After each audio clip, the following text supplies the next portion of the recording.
The hip-hop movement has no boundaries for membership. It transcends race, ethnicity, political views, and economic status.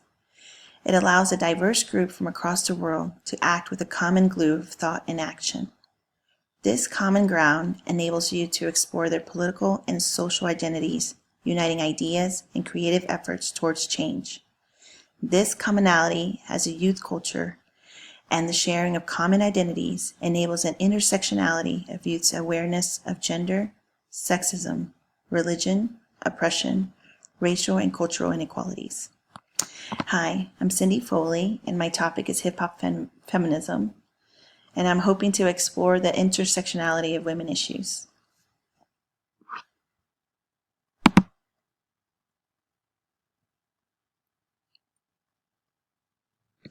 This quote expresses the feelings from an early advocate of women's rights addressing gender and race issues towards a fight of equality. The first waves of feminism allowed the voice of women to proclaim human rights, but this did not take into account the voices of all women and their interconnections from other forms of oppression.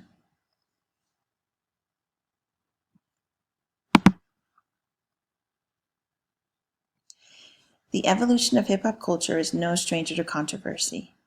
Its explicit music, negative image of consumption, and exploitation of women, especially Black women, violence, drugs, and police violence has fueled doubt about how hip-hop can positively influence youth to bring about positive change in society.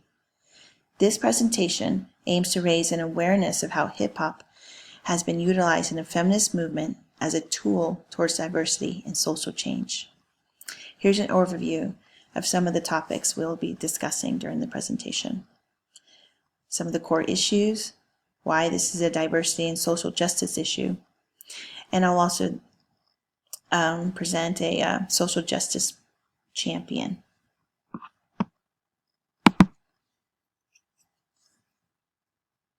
The origins of intersectionality. I wanted to begin here because I wanted to talk about intersectionality. It was a concept introduced by Kimberly William Crenshaw, and a Black feminist legal scholar. And she used an analogy to traffic in an intersection, from coming and going all different directions. She said that discrimination was like the traffic through the intersection. So it could flow from one direction and it may flow from another.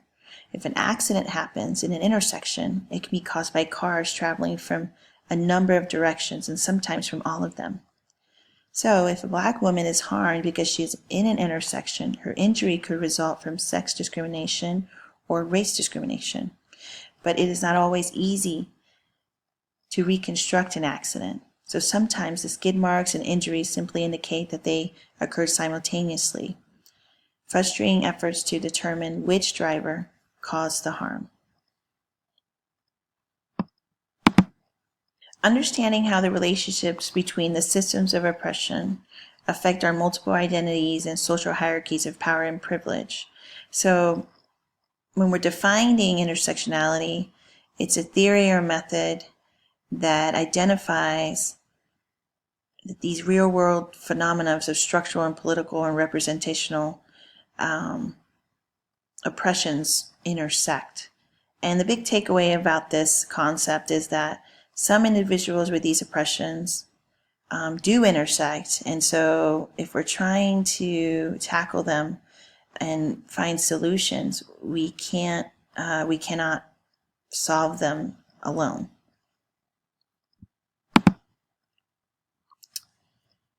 Durham describes hip-hop feminism as a cultural, intellectual, and political movement, and it's grounded in situated knowledge of women of color from the post-civil rights or hip-hop generation.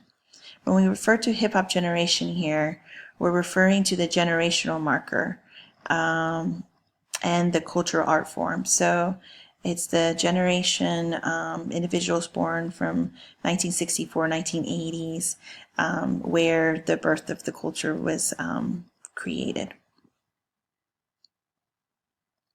And these individuals recognize it as a culture And because they do, it's a pivotal site for political intervention to challenge, resist, and mobilize collectives to dismantle systems of exploitation.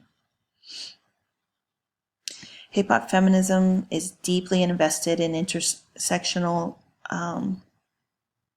approaches that were developed by the early Black feminists. They insist that women and girls of color remain central to their analysis, and they're particularly critical of gender approaches that treat Black women and put them on the sidelines. They feel like that Black feminism really took feminism to the next level in in identifying that that women in general, globally and in the United States, couldn't just be in one circle. That some of them had other issues that were that they were dealing with.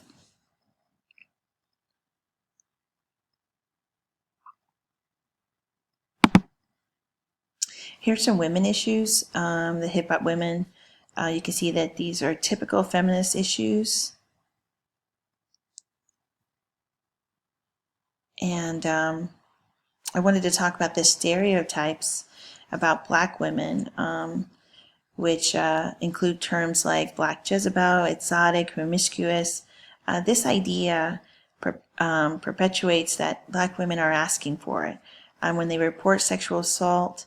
And so the studies are showing that a lot of times in these demographics, the reporting is really low, and the image and the way that they're treated is different than other women of other races.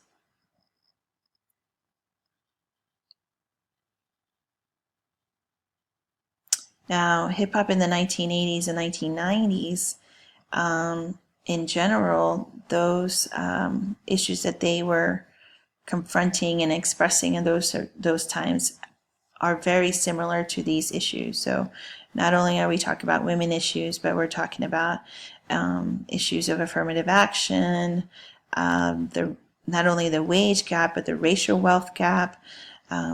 So these are a lot of different issues. There I put in the gutting of social programs and public programs. So again, these are different issues from really a multicultural perspective and the worldviews of the hip hop generation. Bottom line is these race issues are also feminist issues.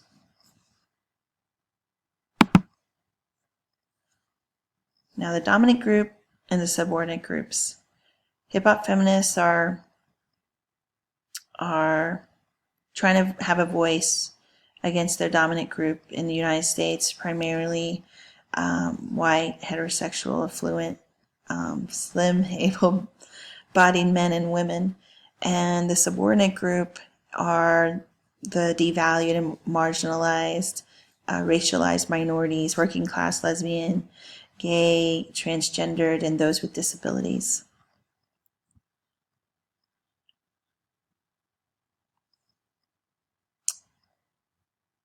As you can see, a lot of those groups and the subordinate groups can be interconnected. So it's not rare that hip hop feminists are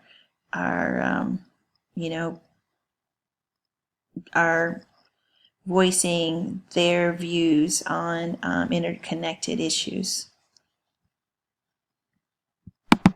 Why is this a diversity and social justice issues?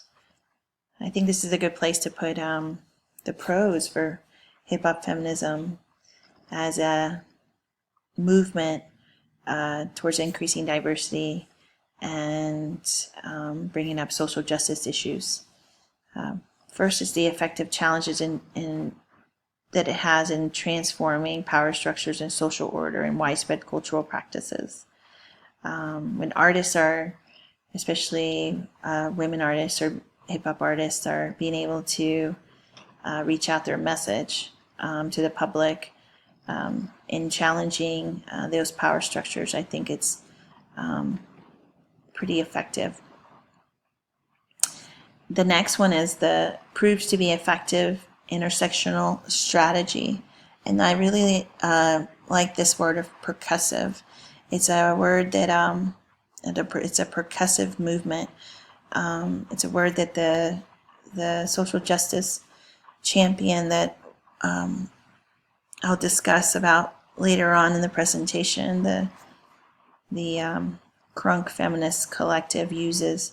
And they use that word percussive. For them, it means the striking of one body with another against another with some degree of force in order for it to give a shock or impact back. So it's not just, when you're hitting a drum, you're hearing that sound back, and that's what they're hoping to achieve.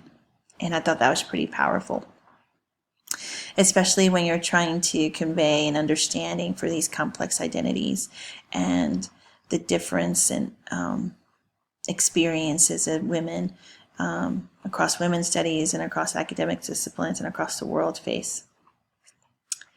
I thought this was a good place also to put the benefits of intersectionality. Here are some 4 benefits.